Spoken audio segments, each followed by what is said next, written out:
Hello, I'm Nan Simonson, and I just shot a video for a Greek lima bean stew, and that's cooking. I am about to do this red lentil chili, and then I'm going to follow it up with a roasted cauliflower and lentil soup. In other words, I'm in here just kind of making a mess, so figured I might as well make a mess worth cleaning.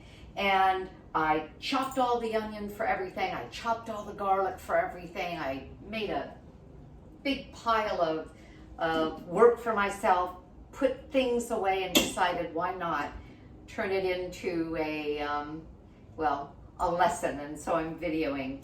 I want to get this started. That'll be done in 15 minutes, and then I'll come back on and finish that video when the lentil soup has the lima bean stew has its final prep. But in the meantime, for this red lentil chili, I am using a recipe from Dr. McDougall, and Mary is his cook, and so it's Mary's chili. Now, the recipe calls for whipping, mixing in a blender the tomatoes, the tomato paste. This is a whole 6-ounce can of tomato paste, and 2 14.5-ounce cans of smoked, or I should say fire roasted tomatoes, and garlic, a lot of garlic. She called for 8 teaspoons. I threw in 9 because a teaspoon of garlic, chopped garlic, is a tablespoon, or 3 teaspoons is a tablespoon, so I just did 3 tablespoons. Well, that's 9.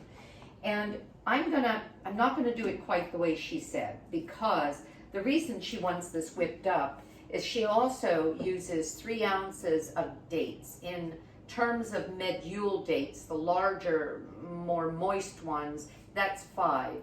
If you're using the Neglette Noir, which is a smaller, drier date, that's anywhere from 8 to 9. And I believe the whole point of mixing it to this degree or blending it, is to get that date, chopped up. And then she also called for this beautifully chopped red bell pepper to also be, I'll use the word macerated. That means blended or chopped finely in the blender. This whole thing was supposed to go in the blender. I didn't want to do that, so I'm just using a immersion blender and just kind of go down in there, and it's taking care of business, making a mash, and I'll show you. You know what I'm going to do? I'm going to move you. Sorry for the hand, sorry for the shakety action. I want to show you what I'm doing here. Let's see if I can bend this. There, okay.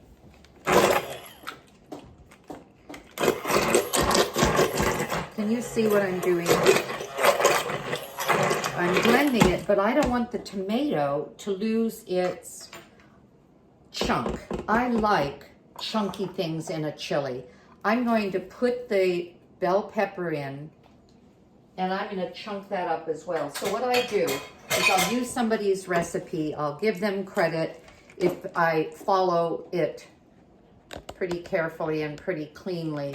And then I'll just change direction so that you'll understand, so that when you read it, you're doing it the way you're actually seeing me do it. There. Okay, that's as chunky or as blended as I want it to be. If I had put this in the blender, it would look like tomato sauce. And do you see how chunky that is? And yet those dates are mixed up. We have a more, sorry for this noise, we have a more homogenized mixture, but not one that is smooth. And that, which I just used, is a Cuisinart, what they call, well, I call it a wand blender. What do they call it? Anyway, immersion blender. Okay, now I've just turned on I'm going to pull you back if you don't mind. Well, you know what? Maybe I won't. This might be fun. I've not done this before. Okay, well then let's just set this at, I'm going to set it at saute just to start getting it hot while I work. Because at this point, after I've done that, I'm adding everything else. What is everything else? Well, it's 1 full pound of red lentils. And I put, the reason they did that is because I don't use a grain or a legume without rinsing it. And when I rinsed this, it kind of began to turn, its starch began to turn this into plaster of Paris. That's pretty funny. Hadn't thought about that. But I'll break it up because we don't want a clumpy soup. And you can kind of see what I'm doing. Yes, you can. Of course you can. All right, this is a silicone spatula. And rather than using metal, which will scratch my metal as I'm doing this, I see as this is getting more wet, the clumps are opening up now, but I don't want to have any in here that are going to remain a big hard clump during the cooking.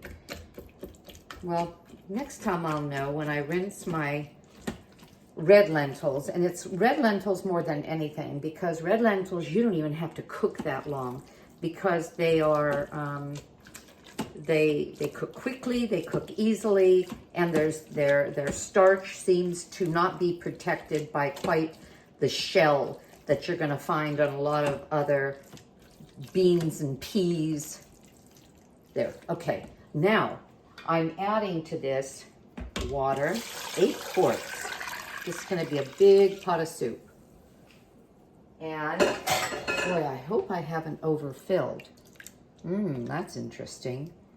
I wasn't even thinking. Well, we'll find out, won't we? This is my 6-quart Instapot. If I were using a bean that was conventional bean, I wouldn't fill it this high because conventional beans can sometimes create a foamy residue when they cook, which could clog the top of a pressure cooker. I'm still adding a couple more ingredients. We're going to have to see how this goes, people. We've got a cup of almond milk, some apple cider vinegar. If you haven't used that, I always use the Bragg's because it's unpasteurized and it has the mother. The mother is that kind of musky looking stuff at the bottom, which means that it is an active fermentation. And without even browning these first, and normally I always brown, but I thought, no, she didn't, and I'm not going to. I would use the saute function, brown my onion to add some extra flavor, but I decided let's give you the easiest combination of instructions. Now what we're going to find out is if I can fill this thing this full and not have a major problem. What I'm adding to it as well, let me back up, are some herbs, actually some spices. So I'm going to pour them in, and they include oregano, parsley, so we're just talking dry things, chipotle. I've got a chili pepper, salt-free chili pepper, which is a chipotle chili pepper. I have a smoked paprika, so this gives this its smoky flavor. I have some, this is, oh, I used the chipotle twice. Oh, well. I meant to use a different kind of chili, but it's all right. Just a regular chili powder and the chipotle and the smoked paprika, and I didn't. I doubled up on chipotle, but it's okay. It's still a pepper. Okay, easy as can be. I'm going to lock this on. I'm going to, let me back you up. Try not to back you right off the counter.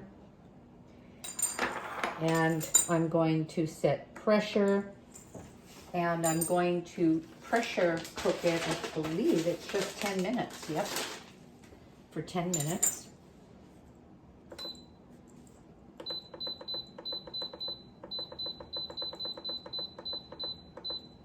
And did I set pressure cooker? Maybe not. Let's see. I'm gonna cancel. Let's do this again. Pressure.